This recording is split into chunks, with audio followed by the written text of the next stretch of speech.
પ્રમુખ સ્વામી મહારાજનું આ જીવન એ બોલ્યા વિના પણ અનેકને અસર કરી જતું. સ્વામીજી કેવળ બેઠા હોય અને કોઈ એમના દર્શન કરે, કોઈ એમનું કાર્ય જુએ, તો એની ઉપરથી સૌને અનુભવ થતો કે આ પુરુષમાં કોઈ અહમ નથી. તારીખ 12 ડિસેમ્બર 1985ના દિવસે અમદાવાદમાં ગુણાતીતાનંદ સ્વામીનો દ્વિશતાબ્દી મહોત્સવ ઉજવાતો હતો. તે અંતર્ગત તે સમયના રાષ્ટ્રપતિ શ્રી જ્ઞાની જૈલસિંહ આવેલા અને તેઓએ સમગ્ર સ્વામિનારાયણ નગર જોયું. પ્રમુખ સ્વામી મહારાજને મળ્યા અને ત્યારબાદ સભાની અંદર તેઓ સંબોધન કરતા બોલેલા कि प्रमुख स्वामी महाराज के जीवन में मैं देख रहा हूँ कि किसी भी प्रकार का अभिमान नहीं है. तो आ प्रथम परिचय में एक छाप ये स्वामी बापानी सौना अंतरनी अंदर पड़ती. जैलसिंहजीए आ अभिप्राय उच्चार्यो एना 2 दिवस पछी ज ए द्विशताब्दी महोत्सव में स्वामीनारायण नगर में विख्यात जैनाचार्य मुनि श्री सुशील कुमारजी पधारेला. तेओए पण नगरનું અવલોકન કર્યું, સ્વામી બાપાને મળ્યા અને ત્યાર પછી 14 ડિસેમ્બરની સાયમ સભામાં, રાત્રિ સભામાં तो ये बात करेली कि प्रमुख स्वामी जी बहुत बहुत सादे व्यक्ति है, लेकिन उनकी छोटी सी काया में आज का वैज्ञानिक विश्वकर्मा मौजूद है. आज मैंने प्रदर्शनी देखी, त्या स्वामीनारायण नगर में जीवन उत्कर्ष प्रदर्शन गोठववामां आवेलुं. एना संदर्भ में तेओए आ बात करी कि आज यहाँ मैंने प्रदर्शनी देखी, उसमें सब कुछ देखने के बाद मैं देखता रहा कि प्रमुख स्वामी जी कहीं नहीं है, कहीं नहीं है. उन्होंने अपने नाम के लिए कुछ नहीं किया है.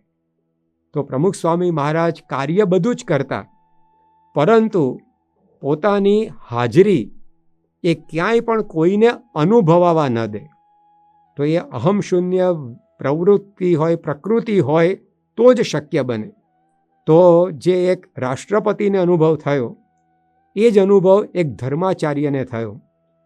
આ પ્રમુખ સ્વામી મહારાજ તારીખ 17/10/1985ના રોજ નેશનલ ડેરી ડેવલપમેન્ટ બોર્ડ NDDBનું સંકુલ આણંદની અંદર છે ત્યાં પધારેલા અને આ NDDBના ચેરમેન શ્રી ડૉક્ટર કુરિયન સાહેબ તેઓએ જ ખાસ સ્વામીજીને આમંત્રણ આપીને પોતાના આ કેમ્પસમાં પધરાવેલા અને ત્યાં આગળ જે કંઈ કાર્યવાહી ચાલતી હતી એનું તેઓ સ્વામીશ્રી સમક્ષ નિવેદન કરતા હતા.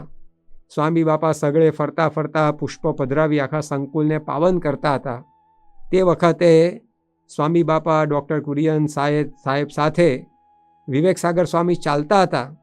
તો એમણે કુરિયન સાહેબને પ્રમુખ સ્વામી મહારાજના મહિમાની વાત શરૂ કરી અને એમાં તેઓ હજી જેમ બોલ્યા કે સ્વામીજી આટલું બધું કાર્ય કરે છે છતાં પણ તેઓમાં કોઈ અહમ નથી, એ બોલ્યા ત્યાં જ કુરિયન સાહેબે કહ્યું કે એ કહેવાની જરૂર જ નથી. પ્રમુખ સ્વામી મહારાજના મુખ સામે જોવાથી જ આપણને ખ્યાલ આવી જાય છે કે તેઓના જીવનની અંદર માન અપમાન કે મારું તારું એવા કોઈ જ ભાવ નથી. તો આવા મોટા મોટા માંધાતાઓને પણ પ્રમુખ સ્વામી મહારાજના કેવળ દર્શન માત્રથી આ એક અનુભવ થતો કે સ્વામીશ્રી પોતે કાર્ય બધું જ કરે છે, પરંતુ એ અહમ શૂન્ય થઈને કરે છે. સ્વામીજીના જીવનમાં કોઈ પણ પ્રકારનો અહમ નહોતો. એનો એક પુરાવો આપણને મળતો કે જ્યારે પણ તેઓના સન્માનની કંઈક ગતિવિધિ શરૂ થાય તો સ્વામીશ્રી એને શક્ય એટલું ટાળવાનો પ્રયત્ન કરે, એ બંધ કરાવવાનો પ્રયત્ન કરે. સન 2004ની સાલમાં પ્રમુખ સ્વામી મહારાજ હ્યુસ્ટનમાં પધારેલા અને ત્યાં આગળ મંદિરની એમણે પ્રતિષ્ઠા કરી, ભવ્ય શિખરબદ્ધ મંદિર. અને ત્યારબાદ 23/7/2004ના દિવસે સ્વામીજી પોતે સવારે એમના ઉતારામાં બિરાજમાન હતા અને 2 દિવસ પછી હ્યુસ્ટનથી આગળ નીકળવાનું હતું. એટલે છેલ્લા દિવસોમાં સ્વાભાવિક છે કે કાર્યભાર ઘણો વધ્યો હોય, મુલાકાતીઓ પણ વધ્યા હોય, સ્વામીજીને પણ દરેકને મળવાનું હોય, દરેકને પણ સ્વામી બાપાનો લાભ લેવાની ઈચ્છા હોય. આવા સંજોગોમાં સ્વામી બાપા પોતે ઘણીવાર પોતાના આરામને, ભોજનને કચડીને એની ઉપર કાપ મૂકીને પણ બધું કાર્ય સમયસર થાય એવો પ્રયત્ન કરે. તો આ 23 જુલાઈના દિવસે સવારે સ્વામી બાપા ઉતારામાં બિરાજમાન હતા. તે વખતે એમણે પોતે ત્યાંના જે સ્થાનિક વ્યવસ્થાપક સંતો હતા, હરિભક્તો હતા, એમને પૂછ્યું કે આજે સાંજે શું કાર્યક્રમ છે. સાંજની સભાના કાર્યક્રમ બાબતે બાપા પૂછી રહેલા, કારણ કે સ્વામી બાપાની ઈચ્છા એવી કે જો આપણે અહીંયા ઉતારે રહી અને જે કંઈ મિટિંગ વગેરે મુલાકાતો વગેરે છે કાર્ય પૂરું કરીએ તો પછી સભામાં ન જઈએ અને અહીંયા આપણે આ સેવા કાર્ય બધું આટોપી લઈએ. તે વખતે વ્યવસ્થાપકે કહ્યું, બાપા ત્યાં આગળ આજે સભામાં તો કીર્તન આરાધના છે અને લગભગ 6,000 હરિભક્તો એકત્રિત થવાના હતા અને સભાની અંદર જ સ્વામી બાપાને કી ટુ ધ સિટીનું સન્માન એ મેયર શ્રી લિયોનાર્ડ સ્કાર્સેલા દ્વારા એનાયત થવાનું હતું. તો આ સાંભળીને સ્વામી બાપા બોલ્યા કે મેયર સાહેબ અહીંયા આપણને રૂમમાં આવીને ઠાકોરજી આગળ કી ટુ ધ સિટી આપી દે તો ન ચાલે. આ સ્વામી બાપાનો પ્રસ્તાવ સાંભળીને સૌ દંગ રહી ગયા કે આવી ભરચક સભાની અંદર એ સન્માન સ્વીકારવાની વાત એ સ્વામી બાપા પોતે ઠેલી રહેલા. કોઈ પણ વ્યક્તિ સાધારણપણે શું કરે તો ગમે તેવું કાર્ય હોય, ગમે તેવો વ્યસ્ત કાર્યક્રમ હોય, છતાં પણ એ સન્માન ઝીલવાનો ઉત્સાહ એ તો વ્યક્તિ માત્રના જીવનમાં આપણને જોવા મળે. પરંતુ સ્વામી બાપાએ 6,000 વ્યક્તિઓની હાજરીમાં જે સન્માન થવાનું હતું એ ઓરડાની અંદર 6 વ્યક્તિઓની હાજરીમાં સ્વીકાર્યું અને પોતાના સેવા કાર્યની અંદર એ પ્રવૃત્ત રહ્યા. તો હરિભક્તો બીમાર હોય એના માટે કિલોમીટરોના કિલોમીટરો દોડી જતા પ્રમુખ સ્વામી મહારાજ એ પોતાનું સન્માન સ્વીકારવા માટે એ પોતાના ઓરડાની અંદર બહાર નીકળ્યા નહીં. તો આની ઉપરથી આપણને ખ્યાલ આવે કે તેઓ જે કંઈ પણ સેવા કાર્ય કરતા એની અંદર અહમની સદંતર ગેરહાજરી રહેતી. જ્યારે જ્યારે પ્રમુખ સ્વામી મહારાજ પરદેશ યાત્રાએથી પરત પધારવાના હોય ત્યારે દેશમાં સંતોને ઉત્સાહ હોય કે એમનું ભવ્ય સન્માન કરીએ. હરિભક્તોને પણ એ પ્રકારની ભાવના હોય. પરંતુ પરદેશથી જ સ્વામી બાપાનો પત્ર એ મુંબઈ કે પછી દેશની અંદર બીજા સેન્ટરોમાં રહેતા સંતો ઉપર આવ્યો જ હોય કે અમે આવીએ છીએ પણ કોઈ મોટા સન્માન સમારંભો કરવાની જરૂર નથી, કોઈ ખર્ચા કરવાની જરૂર નથી. તો આ રીતે સ્વામીશ્રી બને એમ પોતાના સન્માનને હંમેશા એ પોતે ઠેલવા માટે પ્રવૃત્ત રહેતા. તો એની ઉપરથી આપણને એમની અહમ શૂન્યતા પરખાય. તેની સાથે સાથે સ્વામી બાપા પોતાના માટે ઘણીવાર તો આપણે આપણા માટે ન વાપરી શકીએ એ પ્રકારની અવહેલના ભર્યા શબ્દો એ પોતે વાપરતા. કોઈ આવો પ્રતિષ્ઠિત વ્યક્તિ એ આવું ક્યારેય ન કહી શકે. તારીખ 4 ઓગસ્ટ 1977ના રોજ પ્રમુખ સ્વામી મહારાજ લંડનમાં રેડિંગ નામના એક શહેરમાંથી આપણા મંદિરે પાછા આવતા હતા અને રસ્તાની અંદર જે ગાડી ચાલક યુવાન હતો એની સાથે આહાર વિવેક સંબંધી ચર્ચા થતી હતી. પેલો પરદેશી યુવક એ પોતે સ્વામી બાપાને પૂછે કે આ કેમ ન ખાવું, આ કેમ ન ખાવું, ધર્મમાં આ કેમ ન ખાવાનો નિષેધ છે વગેરે. સ્વામી બાપા પોતે એના સમાધાન આપે પણ પેલો એની અંદર તર્ક વગેરે કર્યા કરે. સ્વામી બાપાએ અલબત્ત બધી જ એની જિજ્ઞાસા સારામાં સારી રીતે સંતોષી. પરંતુ છેલ્લે સ્વામી બાપાએ કહ્યું કે જુઓ ભાઈ, હું તો અભણ છું પણ આ મહંત સ્વામી છે ને એ ભણેલા છે ને તમે એમની સાથે બેસજો, એ તમને આ બધી વાત એ વિશેષ વિગતવાર સમજાવશે. તો હવે આ જે હું તો અભણ છું એ જે સ્વામી બાપા બોલ્યા, તો આટલા બધા સન્માનો ઝીલ્યા પછી એક ગુરુ હોવા છતાં પણ સ્વામી બાપાને આ રીતે પોતાના માટે આ શબ્દ પ્રયોગ વાપરવામાં કોઈ સંકોચ ન થયો. કલકત્તાની અંદર 1990માં સ્વામી બાપા બિરાજમાન હતા અને એ વખતે હરિભક્તો સંતો સાથે બધી હળવી ગોષ્ઠી ચાલતી હતી. એમાં સ્વામી બાપા સાહજિક એક પ્રાસંગિક વાતના સંદર્ભમાં બોલ્યા કે અહીંયા ભગવાનના દરબારની અંદર એ આપણા બધાની કિંમત છે અને જે કંઈ બુદ્ધિ શક્તિ આવડત વગેરે છે તો એ બધું ભગવાનને લીધે છે, બાકી અમારામાં શું હતું. અને આમ કહીને સ્વામી બાપા બોલ્યા કે અમે તો ઢોરા ચારતા આવ્યા. તો હવે આ પ્રકારે અનેક વિરાટ કાર્યો કર્યા પછી, આવા મોટા ઉત્સવો ઉજવ્યા પછી પોતાના માટે આ પ્રકારે જે બોલવું, તો એ અંતરની અંદર અહમનો અંકુર ના હોય તો જ આ બધું એ શક્ય બને છે. તો આ રીતે આપણને વિવિધ પ્રકારે જોવા મળે છે કે એ સ્વામી બાપાના જીવનની અંદર અનેકવિધ કાર્યો કર્યા પછી પણ ક્યારેય આ હું કરું છું એવું કોઈ અનુસંધાન નહોતું. મારાથી થાય છે એવો કોઈ ભાવ નહોતો. મોટા મોટા શિખરબદ્ધ મંદિરો એ જ્યારે પ્રતિષ્ઠિત થાય ત્યારે એની પ્રાસંગિક સભામાં સ્વામીશ્રી એમ જ બોલતા કે આજે કંઈ કાર્ય થયું છે ભગવાન સ્વામિનારાયણની કૃપાથી, શાસ્ત્રીજી મહારાજ યોગી બાપાના આશીર્વાદથી, સંતો હરિભક્તોની સેવા અને સહકારથી થયું છે. એમાં પોતાનું તો કોઈ ઉલ્લેખ જ જોવા ન મળે. તો આવી રીતે હર હંમેશ એ પ્રતિપળ આવું અહમશૂન્ય જીવન જીવતા એ ખૂબ મોટી સિદ્ધિ છે. તેઓએ જેવા કાર્યો કર્યા એવા કાર્યો કરવા પણ અઘરા છે, પરંતુ એથી વિશેષ તો આવું કર્યા પછી હું કરતો નથી એવી સભાનતા સાથે આ રીતે જીવન જીવવું એ તો ખૂબ જ કઠિન છે, જે સ્વામીશ્રીએ પોતે એ જીવી બતાવેલું. અને એનું કારણ એક જ કે ભગવાન શ્રીજી મહારાજને અને પોતાના ગુરુ શાસ્ત્રીજી મહારાજ યોગીજી મહારાજને કરતા હરતા સમજતા. એટલા માટે એ પોતે કાયમ માટે અહમશૂન્ય રહી શક્યા. સ્વામીશ્રી પોતે 1988ની વિદેશ યાત્રા દરમિયાન તારીખ 4 સપ્ટેમ્બરના રોજ હ્યુસ્ટનમાં બિરાજમાન હતા અને ત્યાંના મહાત્મા ગાંધી કમ્યુનિટી હોલમાં સ્વામી બાપાની ખૂબ જ વિરાટ સભા થઈ અને એની અંદર જે કંઈ વક્તાઓ હતા તેઓએ સ્વામી બાપાના ખૂબ જ ગુણગાન ગાયા. અને એ સભા પૂર્ણ થયા પછી એક પ્રવીણભાઈ પરીખ નામના મુમુક્ષુએ સ્વામી બાપાને પૂછ્યું કે આપના સાનિધ્યમાં, આપની હાજરીમાં જ્યારે આપની આટલી બધી પ્રશંસા થાય, આપના આટલા બધા ગુણગાન ગવાય, ત્યારે આપને શું થાય છે? ત્યારે સ્વામી બાપા બોલેલા કે અમે માનીએ છીએ કે આ બધું જ ભગવાનથી થાય છે, ભગવાન કરતા છે, આપણાથી કશું થતું નથી. એટલે જ્યારે કંઈ પણ આવી બધી વાતો સાંભળીએ ત્યારે કોઈ પ્રકારનો બીજો વિચાર એમાં અમને રહેતો નથી અને ભગવાન જ બધું કરે છે એ વિચાર અમને હંમેશા આવ્યા કરે છે. ત્યારે પેલા વ્યક્તિએ પૂછ્યું કે આવો વિચાર એ આપને ક્યારે રહે છે?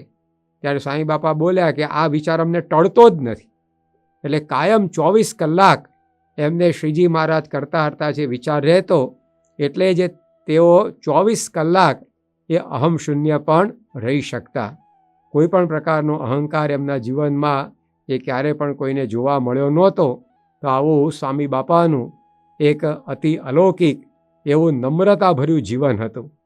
એની સાથે બીજી વિશેષતા એમના જીવનમાં આપણને એ જોવા મળે છે કે તેઓ જેટલા નમ્ર હતા, પરંતુ અન્યને માન આપવું, અન્યને બિરદાવવા, અન્યને સન્માનવા એનો એમને કાયમ ઉત્સાહ.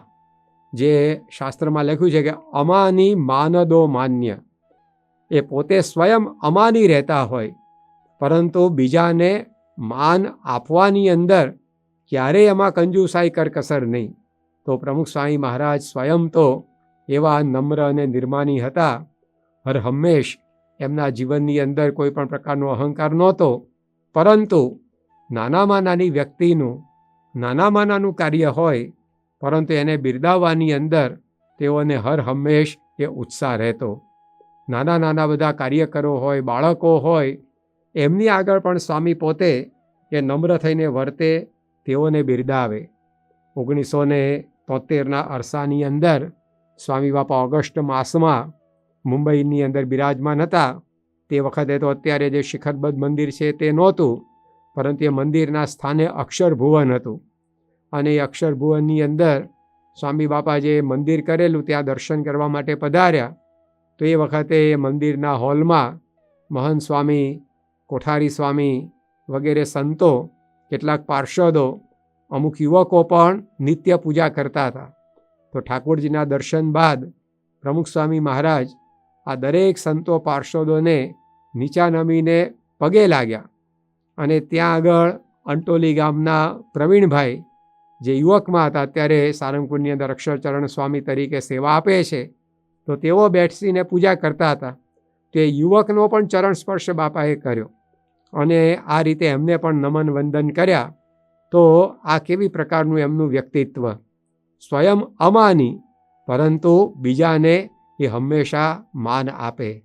જે ભક્ત ચિંતામણીમાં લખ્યું છે કે આપે બીજાને માન અપાર, બીજાને માન એ પણ પાછું અપાર, એની અંદર કોઈ પણ પ્રકારની એવી કંજુસાઈ નહીં. તારીખ 4 જૂન 1985ના દિવસે સ્વામી બાપા ગોંડલની અંદર બિરાજમાન હતા અને તેઓ યોગી સ્મૃતિ મંદિરેથી દર્શન કરી અને પાછા ઉતારા તરફ આવી રહેલા. તે વખતે રસ્તાની અંદર ઘણા બધા હરિભક્તો તેઓના દર્શન માટે ઊભા હતા. એ દર્શનાર્થીઓની ભીડમાં નાનજી આતા કરીને એક હરિભક્ત હતા. ગોંડલના નિકટવર્તી દેવચડી ગામના તેઓ વતની અને શાસ્ત્રીજી મહારાજના સમયના જૂના હરિભક્ત.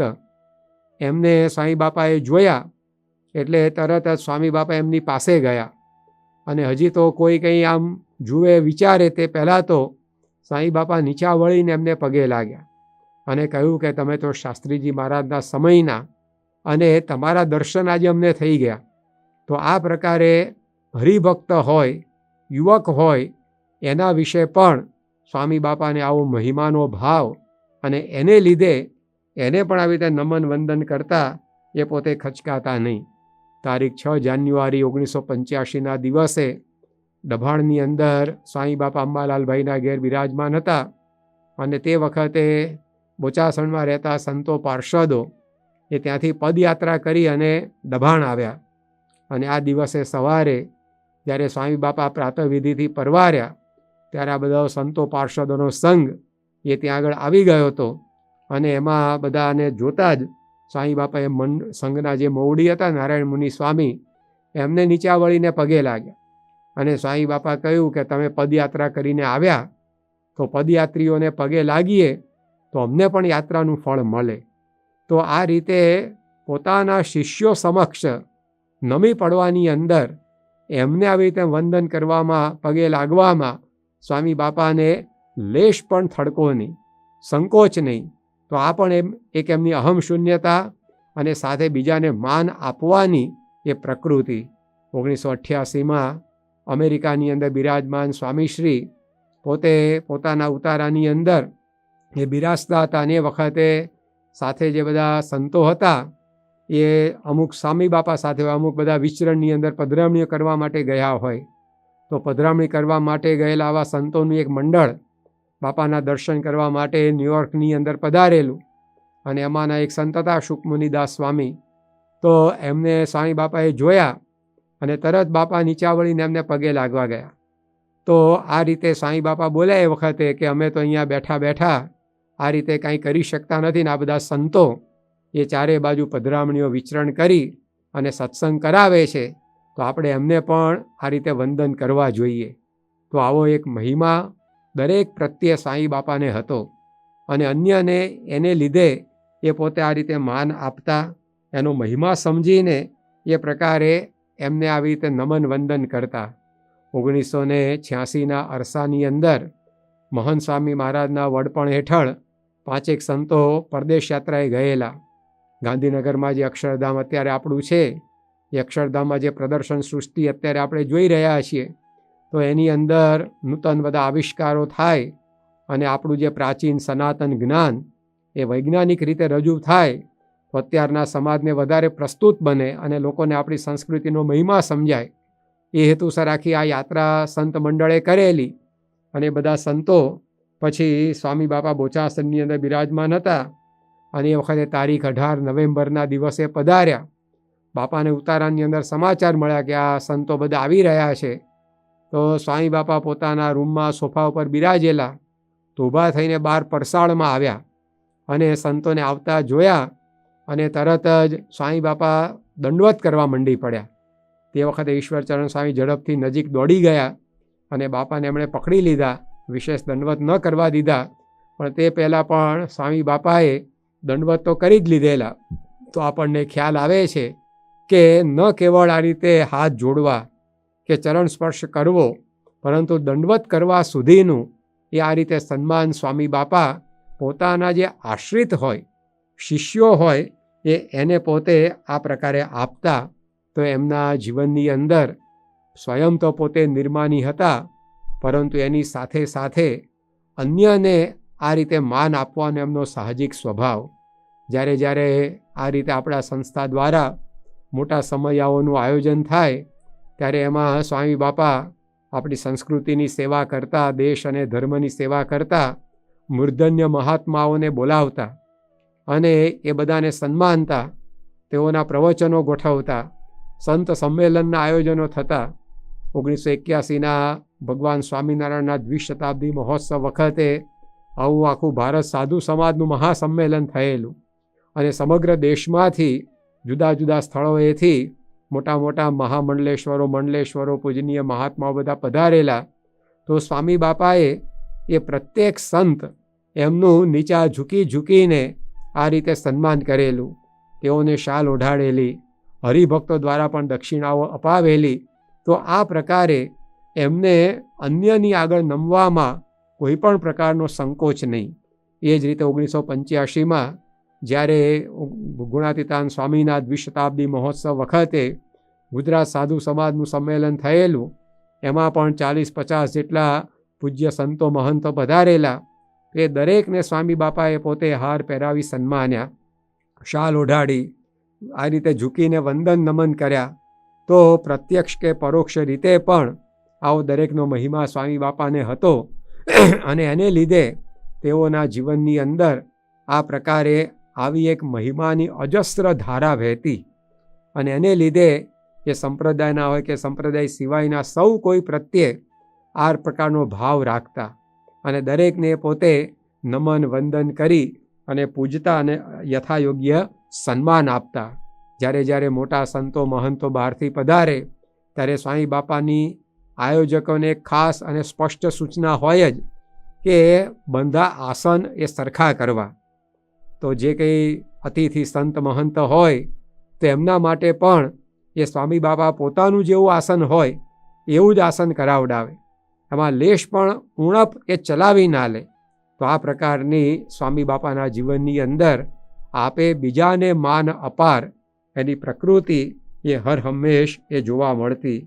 પ્રમુખ સ્વામી મહારાજ એકવાર જૂનાગઢની અંદર પધારેલા અને ત્યાં આગળ 28/10/1984ના દિવસે સ્વામી બાપા જૂનાગઢના શ્રીજી સ્થાપિત સ્વામિનારાયણ મંદિરે પધાર્યા. ત્યારે ત્યાં આગળ સંપ્રદાયના પ્રકાંડ વિદ્વાન કૃષ્ણ વલ્લભાચાર્યજી હતા. તેમની સાથે સ્વામી બાપાની મુલાકાત થઈ. તો આ જે વિદ્વાન સંપ્રદાયના ઘણા શાસ્ત્રો તેઓએ લખ્યા. તો સ્વામી બાપાએ પોતે આ કૃષ્ણ વલ્લભાચાર્યજીને ત્યાં દંડવત કર્યા અને કહ્યું કે તમે પણ એવા આશીર્વાદ આપો કે અમારા સંતો એ બધા આપની જેમ ભણી ગણીને વિદ્વાન થાય અને સંપ્રદાયની સેવા કરે. તો આ રીતે આમ સ્વામી બાપા દંડવત કરી અને આ રીતે પોતાનો આદર એમણે ત્યાં પ્રદર્શિત કરેલો. 1981માં ભગવાન સ્વામિનારાયણનો દ્વિશતાબ્દી મહોત્સવ જેમ જેમ ઉજવાતો જતો, તેના દિવસો પસાર થતા હતા, તેમ સ્વામી બાપાનો મહિમા એ વિશેષ અને વિશેષ એ સૌ સમજતા જતા હતા. કારણ કે પહેલી વાર આવું વિરાટ આયોજન ઉત્સવનું એ સૌ જોઈ રહેલા. સામાન્ય રીતે ઉત્સવો હોય તો એ 2-4 દિવસના હોય કે બહુ તો અઠવાડિયા દાડાના હોય, પરંતુ આ તો 37 દિવસનો વિરાટ ઉત્સવ અને એની અંદર પણ કોઈ પણ ધર્મના, કોઈ પણ ક્ષેત્રના, કોઈ પણ વય વર્ગના દરેકને કંઈક ને કંઈક પ્રેરણા પાથે પ્રાપ્ત થાય એ પ્રકારનું આયોજન. આકર્ષક પ્રવેશ દ્વારો, પછી વિશાળ મંદિરો, પ્રદર્શન, બાળકો માટે બાળનગરી જેવું, અને આ રીતે જે કોઈ આવે એ બધાને ત્યાં આગળ જમાડવાની વ્યવસ્થા, એની સાથે એવું ચોખ્ખું ચણાક નગર રહે. અને એ વખતે અમદાવાદની અંદર આંદોલનને લીધે અશાંતિ હતી, એની વચ્ચે આવું શાંતિના સરોવર જેવું ઉત્સવ સ્થળ. તો સ્વામી બાપાનો ખૂબ મહિમા, જે કોઈ મહાનુભાવો આવતા એ મંચ ઉપરથી રેલાવતા અને દરેક સ્વામી બાપાને બિરદાવતા કે આવું કાર્ય તો એ ખરેખર અદ્વિતીય છે અને આ ભાગ્યે જ કોઈ બીજા દ્વારા થઈ શકે. અંધારાની વચ્ચે જ્યોતિ જગે છે એવું ચિદાનંદ સ્વામી પોતે આ ઉત્સવમાં આવીને બોલેલા. તો આવી પ્રકારે ઘણી બધી પ્રશસ્તિ એ સ્વામી બાપાની એ રીતે પ્રસરતી હતી. હવે એવી એક સભાની અંદર સ્વામી બાપા બિરાજમાન હતા અને એમણે મંચ ઉપર બેઠા જોયું હશે તો સભાની અંદર ત્યાં આગળ ગિરિજાશંકર શાસ્ત્રી નામના વિદ્વાન બેઠેલા. પ્રમુખ સ્વામી મહારાજ જ્યારે ત્યાગાશ્રમના શરૂઆતના વર્ષોમાં અમદાવાદમાં રહીને અધ્યયન કરતા, ત્યારે આ ગિરિજાશંકર શાસ્ત્રીજીએ તેઓને સંસ્કૃતનું અધ્યયન કરાવેલું. તો એ પોતાના વિદ્યાગુરુ એ ત્યાં આગળ સભાની અંદર બેઠા હતા. તો જ્યારે સભા પૂરી થઈ અને બધા મહાનુભાવ મંચ પરથી નીચે ઉતર્યા, સાંઈ બાપા પણ નીચે પધાર્યા. અને એ વખતે સાંઈ બાપાએ પોતે ગાડીમાં ન બેસતા જ્યાં પેલા વિદ્યાગુરુ હતા ગિરજાશંકર તે બાજુ ગયા અને એ ગિરજાશંકરને ત્યાં સ્વામીએ દંડવત કર્યા. હવે જેમણે આખો મોટો ઉત્સવ એ પોતાના શિરે ધારેલો અને આ ઉત્સવના અધ્યક્ષ અને લાખોની જનમેદની એ જ્યારે સ્વામી બાપાની પ્રશંસા કરતી હતી ત્યારે સ્વામી બાપાએ પોતાનો આદર એ આ વિદ્યાગુરુ પ્રત્યે આ રીતે અભિવ્યક્ત કર્યો અને સ્વામી બાપા એમને દંડવત કરવા લાગ્યા. આ દ્રશ્ય જોનારા સૌ ચકિત થઈ ગયા કે આ તો કેવી નમ્રતા કહેવાય અને બીજાને માન આપવાનો આ સ્વામી બાપાનો કેવો સહજ સ્વભાવ. તો હજારોની વચ્ચે આ રીતે સ્વામી બાપાએ પોતે એ રીતે એમને દંડવત કર્યા. તો આવું તો ઘણીવાર એ એમના જીવનની અંદર એ બનતું રહેતું.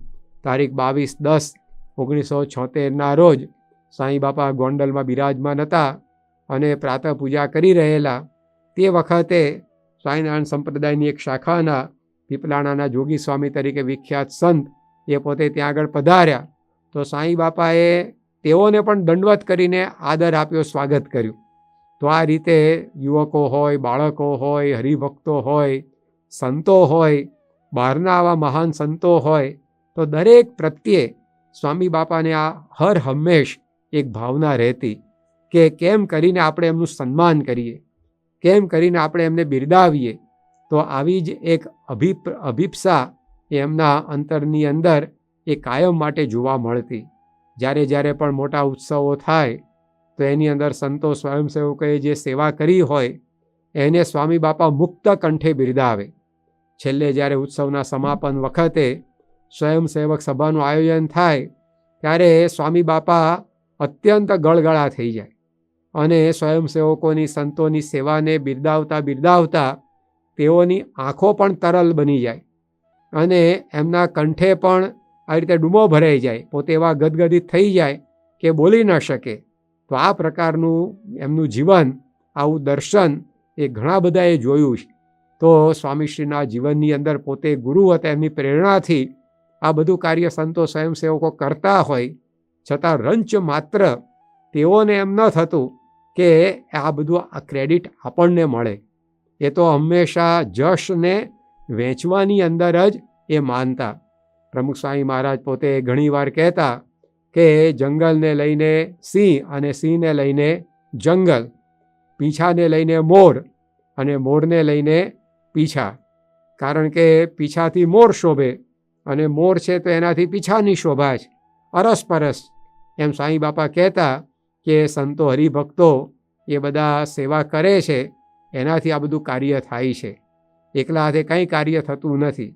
હકીકતે દરેકમાં એમની ચેતનાનો પ્રવેશ થતો, એને લીધે આ બધું કાર્ય થતું.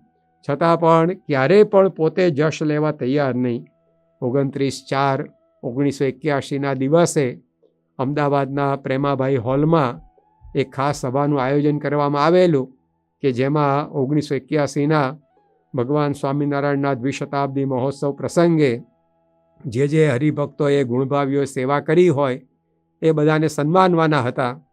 તો એ સભાની અંદર સ્વામી બાપા પોતે પધાર્યા અને આખો કાર્યક્રમ પૂર્ણ થયો. એના અંતે જ્યારે એમને આશીર્વાદ આપવાનો સમય થયો ત્યારે સ્વામી બાપા પોતે બોલેલા કે આજે આ બધાનું સન્માન કર્યું, પરંતુ જે સેવા એ બધાની છે એની સામે આ સન્માન તો કાંઈ નથી અને બધાને કરોડો સાષ્ટાંગ દંડવત પ્રણામ કરીએ તો પણ ઓછા છે. એમ કહીને પછી સ્વામી બાપા બોલ્યા કે મેં તો આ ઉત્સવની સેવામાં ભાગ લીધો જ નથી અને મેં તો બધું ફરીને જોયા જ કર્યું છે અને ખાલી ખુરશી જ શોભાવી છે. અને મહંત સ્વામી મહારાજે ખૂબ સેવા કરી. ત્યાર પછી વાત કરી કે ડૉક્ટર સ્વામીએ તો સ્વામિનારાયણ નગરમાં જ ધામા નાખ્યા, એમણે સેવા કરી. ઈશ્વરચરણદાસ સ્વામીને યાદ કર્યા, ત્યાગ વલ્લભ સ્વામીને એમણે યાદ કર્યા. તો આ રીતે બધા સંતોના ગુણગાન સ્વામી બાપાએ ગાયા. હરિભક્તો બાઈભાઈ બધાના ગુણગાન એ ત્યાં આગળ તેઓએ ગાયા કે આ બધાના સહકારથી આવું એક આ સુંદર કાર્ય થયું છે. તો સ્વયં નિર્માની રહી અને બીજાને માન આપવું આ સ્વામી બાપાનો એક સહજ સ્વભાવ હતો આવી નમ્રતા એ એમના જીવનની અંદર હર હંમેશ જોવા મળતી. બીજાને માન આપવું એ પણ એક અહમ શૂન્યતાનો જ પ્રકાર છે. કારણ કે ભગવાન સ્વામિનારાયણે વચનામૃતમાં કહ્યું કે જે માની હોય એ તો પોતાથી જે મોટા હોય એની આગળ પણ એને સ્તબ્ધપણું રહે અને એની આગળ પણ એ નમી ના શકે. તો સમકક્ષ હોય કે પોતાથી નાના હોય તેની આગળ તો કેવી રીતે નમી શકે? પરંતુ સ્વામી બાપાના જીવનમાં એવી અહમ શૂન્યતા હતી કે પોતાના શિષ્યોને પણ એ પોતે આવી રીતે નમી શકતા. વયની અંદર પોતાનાથી 3 ગણા નાના હોય તેમ છતાં પણ સ્વામી બાપાને ક્યારે એવો ભાવ નહીં કે આપણાથી આ કેમ થઈ શકે. તો આ રીતે એમના જીવનની અંદર હર હંમેશ આ વસ્તુ જોવા મળતી. 1994ના વર્ષમાં પ્રમુખ સ્વામી મહારાજ વિદેશ યાત્રા કરી રહેલા. તે વખતે અમેરિકાના ઓર્લાન્ડોમાં તેઓ બિરાજમાન હતા અને એક યુવકનો પત્ર સ્વામી બાપા ઉપર આવેલો. એ યુવકને જવાબ પાઠવતા સ્વામી બાપાએ યુવકના નામની આગળ પૂજ્ય લખ્યું. ત્યારે જે પત્ર વ્યવહારની સેવામાં સંત હતા તેઓએ સ્વામી બાપાને કહ્યું કે સ્વામી બાપા આ તો સાવ નાનો છોકરો છે અને એની આગળ આપે આ પૂજ્ય લખ્યું. સ્વામી કે આપણે તો બધા પૂજ્ય જ છે. તો આજે ઘણા બધા એમના પત્રોની અંદર આપણે જોઈએ છીએ કે હરિભક્તોને પત્ર લખાયા હોય તો પણ એની આગળ એ પૂજ્ય એવું સંબોધન એ સ્વામી બાપાએ કર્યું હોય. આવા યુવકો, બાળકો એની આગળ પણ પોતે પૂજ્યનું સંબોધન લખી અને એમને પત્ર પાઠવતા. તો આ તો એ બીજાને માન આપવાની, મહિમા સમજવાની જે વૃત્તિ એની પરાકાષ્ઠા કહેવાય. માણસ બોલે અને એવું જ પાછું લખાણની અંદર, એવું જ વર્તનની અંદર. તો આ બધી એક સૂત્રતા એ સ્વામી બાપાના જીવનની અંદર જોવા મળતી. આજે સંપ્રદાયની અંદર નાના મોટા તમામ સંતો ભક્તો જે કંઈ નીચી ટેલની સેવામાં સહજપણે જોડાઈ જાય છે એનું કારણ સ્વામી બાપાનું આ વર્તન છે. આજે મોટા મોટા ઉત્સવ સમયાઓમાં સંતો સ્વયંસેવકોની સેવા કરતા જોઈ અને આ રીતે નમ્ર ભાવે વર્તતા જોઈ ઘણા બધા અચંબો પામી જાય. 1981ના સમયમાં આવેલા બૌદ્ધ ભિક્ષુ ભદંત આનંદ કૌશલ્યાયનજીએ વાત કરેલી કે અહીંયા જે સંતો છે આપણા સંપ્રદાયમાં, આપણી સંસ્થામાં, તે બધા વિદ્વાન છે, ભણેલા ગણેલા છે, કેટલાક તો પરદેશથી આવેલા છે, પણ એ સંતો એ ગૃહસ્થોના પતરાળા ઉઠાવે. તો આવું તો શક્ય જ નથી. પરંતુ એ સ્વામી બાપાના જીવનમાં જે નમ્રતા આપણે જોઈ છે, તેઓએ આ જે નમ્ર ભાવે, દાસ ભાવે સેવા કરી છે, તે રિફ્લેક્શન એ આજે હજારો સંતો સત્સંગીઓની અંદર એ આપણને જોવા મળે છે. 1985ના સ્વામિનારાયણ નગરની અંદર એક બહુ જ મોટા ગજાના બાળ નિષ્ણાત, બાળકોને ભણાવનારા આવેલા અને એમણે પોતે ત્યાં આગળ સભાની અંદર સંબોધન કરતાં કહેલું કે અહીંયા હું જ્યારે નગર દર્શન કરી રહેલો ત્યારે મારી સાથે ચાલતા મારા એક મિત્રે મને પૂછ્યું કે અહીંયા આ બધા જે સ્વયંસેવકો છે એમાં ઘણા તો પૈસાદાર છે, ઘણા ડિગ્રીધારી છે, ઘણા મોટા અધિકારીઓ છે, ઘણાના ધીકતા ધંધા છે અને આ બધું મૂકીને અહીંયા કાગળ ઉપાડવાની, વાસણો સાફ કરવાની, ફૂલ છોડને પાણી પાવાની કે નાની મોટી આવી રીતે પૂછપરછ વિભાગની, પ્રદર્શન વિભાગની આ સેવાઓ વાળવા કરવાની બધી કરે છે, તેમાં તમને કંઈ આશ્ચર્ય નથી થતું? ત્યારે એ કહ્યું કે ના, મને આમાં કાંઈ આશ્ચર્ય નથી થતું. ત્યારે પેલા મારા મિત્રે કે મને ફરી પૂછ્યું કે પરદેશથી આવેલા કેટલાય હરિભક્તો અહીંયા આવી સેવા કરી રહ્યા છે, એ જોઈને પણ તમને કંઈ આશ્ચર્ય નથી થતું? ત્યારે આ વ્યક્તિએ કહેલું કે ના, મને એમાં પણ કંઈ આશ્ચર્ય થતું નથી. પછી કે મેં એમને જવાબ આપ્યો કે મને કેમ આવું આશ્ચર્ય નથી થતું? કારણ કે આ બધાના ગુરુ પ્રમુખ સ્વામી મહારાજ એ જો પોતે આવી નીચી ટેલની સેવા કરતા હોય અને એ જો પોતે આવા નમ્ર થઈને વર્તતા હોય તો પછી એમના શિષ્યો એ આવી સેવા કરે એમાં શું આશ્ચર્ય છે? તો જો આ રીતે સ્વામી બાપાના નમ્ર અને બીજાને માન આપવાની આ પ્રકૃતિનો પડઘો એ આ રીતે હર હંમેશ એ જ્યાં તેઓ જાય ત્યાં એ ગાજતો રહેતો. તો શાસ્ત્રની અંદર આ એક મુખ્ય વાત લખી છે કે જે નમ્ર છે, મુક્તાનંદ સ્વામી એમના કીર્તનમાં લખ્યું કે હું ટળે હરી ઢૂંકડા. પ્રમુખ સ્વામી મહારાજના સાનિધ્યમાં અનેક લોકોને ભગવાનના પ્રગટપણાનો અનુભવ થયો છે. એનું કારણ એ હતું કે સ્વામીશ્રી પોતે અહમ શૂન્ય હતા. એ અહમ શૂન્ય હતા એટલે જ અખંડ ભગવાન એ પોતે એમની સમીપમાં રહેતા. એક ક્ષણ પણ અને એક કણ પણ એ ભગવાન એમનાથી દૂર નહોતા. જે કોઈ સ્વામી બાપાના સંપર્કમાં આવતું એને એક અનુભવ થતો. 1985માં જ્યારે લંડનમાં કલ્ચરલ ફેસ્ટિવલ ઓફ ઇન્ડિયા પ્રમુખ સ્વામી મહારાજે ઉજવ્યો, 1 મહિનાનો આ ભવ્ય ઉત્સવ ત્યાં થયો.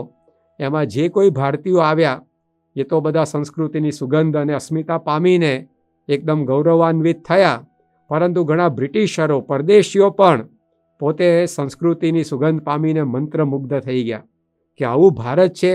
એ પ્રમુખ સ્વામી મહારાજે ત્યાં આગળ સૌને દર્શન કરાવ્યું.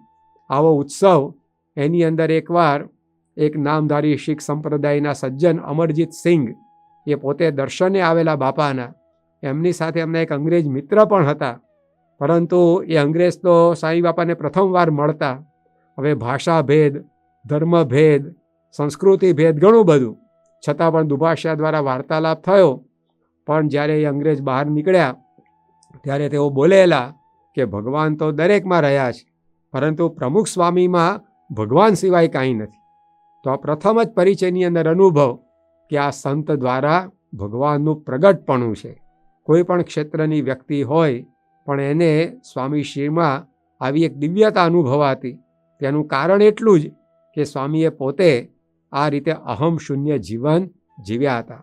જે મુક્તાનંદ સ્વામીએ કહ્યું કે હું ટળે હરી ઢૂંકડા, તો એ સીધું એમના જીવનની અંદર એ આપણને દેખાતું કે ભગવાન એમના દ્વારા કાર્ય કરે છે, એમના દ્વારા આશીર્વાદ આપે છે, એમના દ્વારા એ આપણા કાર્ય કરે છે, એવો દરેકને આ અનુભવ થતો.